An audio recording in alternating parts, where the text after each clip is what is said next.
Hello there.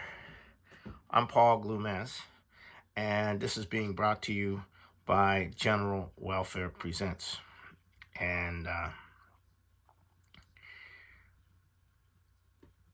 we are entering quite a period. This is quite a period, let me tell you. Donald Trump just did the speech at the end of the Conservative Political Action Committee conference. He's been raising up a storm of money to the Save America PAC, and he came out and he said, I am the party. I am the Republican Party. My vision is the vision of the Republican Party. The Mitch McConnells, the Mitt Romneys, the Liz Cheneys, etc., etc., etc., they don't belong here. We're in a war. The Biden administration is coming down on you. They're coming after you, and you don't sit on the toilet, and pretend nothing's happening, or pretend that it's the same old. The establishment is out to crush the American people. And if you're a Republican, you need to get into war. If you're not going to get into war, then get out. And that's basically what he did. This is so important. You have to understand how important this is. He declared war not so much on the personalities, the establishment personalities in the Republican Party, but he declared war on the social culture within the Republican Party. You have to listen in to a Republican Party meeting of a district meeting here in Seattle, because Seattle is like quintessential rhino country. The King County machinery is quintessential rhino country, right? You got to sit in on one of these legislative party meetings, right? Washington State is the state where they got two of the three Republican Congress members voting to impeach Donald Trump. You got to sit in one of these meetings. These people are all sitting on the toilet, talking like everything's all right. The city's burning down, and they're complaining about the bills coming through. They're complaining about these terrible bills that are coming through the state legislature now. Incredible, terrible bills. I mean, you wouldn't believe it. And they're just sitting there. There's no mobilization. There's no war. And there's all these grassroots organizations trying to do something, and this Republican Party is sitting there squatting all over them, keeping them from doing anything. Why? Because they're living in the past. They're like Hamlet, living in the past in a political culture that no longer is germane to the situation. Now, you got to go back to 2016. Trump shocked the world. He won the election. He won the election because the working class shifted out of the Democratic Party and voted for him. Now, you have to understand, Trump expected that section of the Democratic Party to work with him in a bipartisan way. That didn't happen. We had Russia impeachment. We had the endless, and that was the cover for the organizing of the resistance, with the funds coming from the billionaires. So the Obama apparatus and the organizing of the resistance, this went on, and this was fueled by all these assaults. And after Charlottesville, it was total. You couldn't say the word Trump in any positive way in a Democratic Party meeting and not be lynched. I mean, I was in the Democratic Party. I left the Democratic Party. I stopped going. I didn't want to get lynched. So I went to the Republican Party.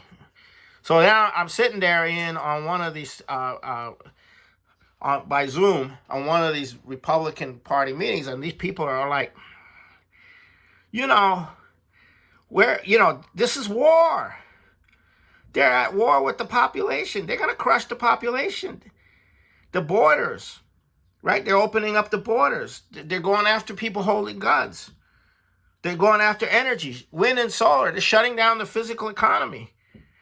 And the local Republican Party establishment is like, they're still like, I don't know what to say. They're like, it doesn't really register.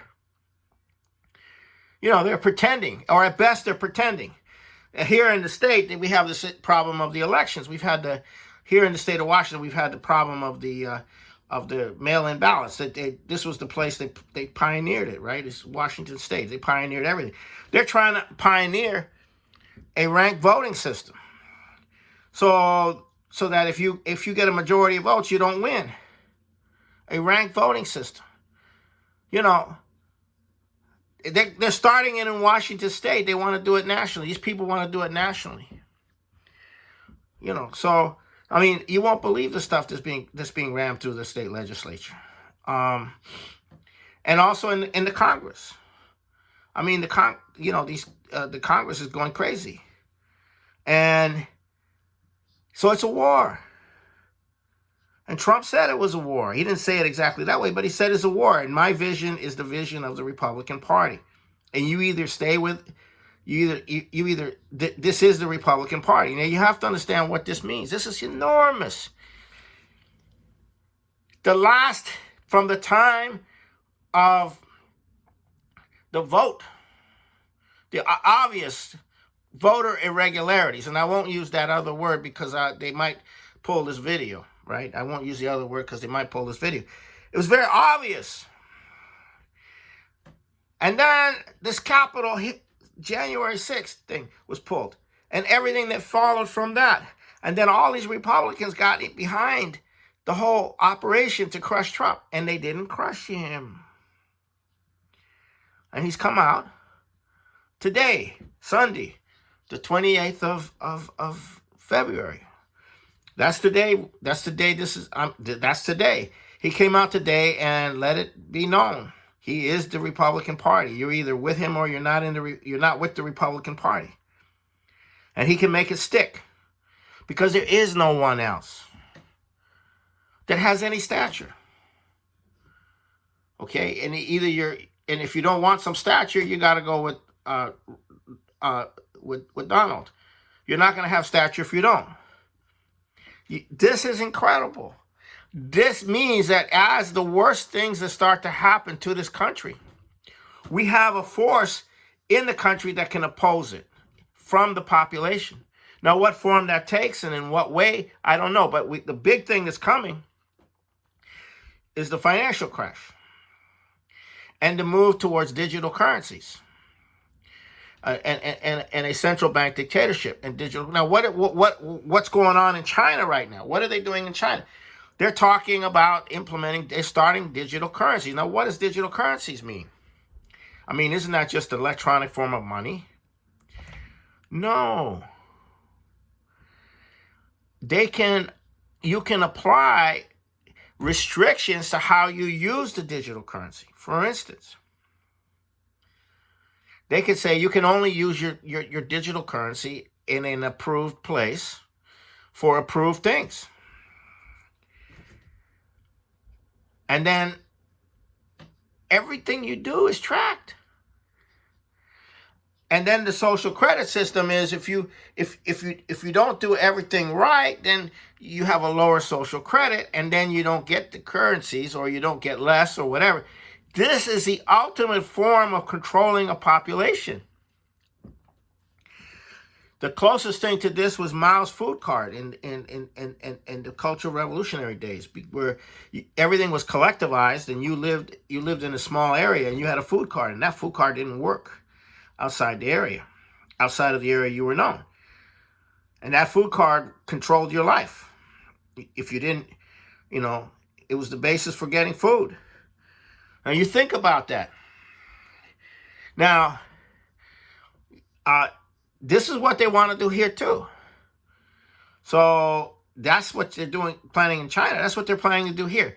So you have Donald Trump organized into a movement which is a political party which is going to be fielding candidates in at the national level in 2022 and 2024. It's a different world. It's not the same thing. It's not a split up into all these little different groups fighting each other over whatever issue. You now have the beginning of a unified fight, a unified opposition. And this is huge. This is absolutely huge. Okay, and that's where we are. And I thank you for tuning in and hope to see you next week.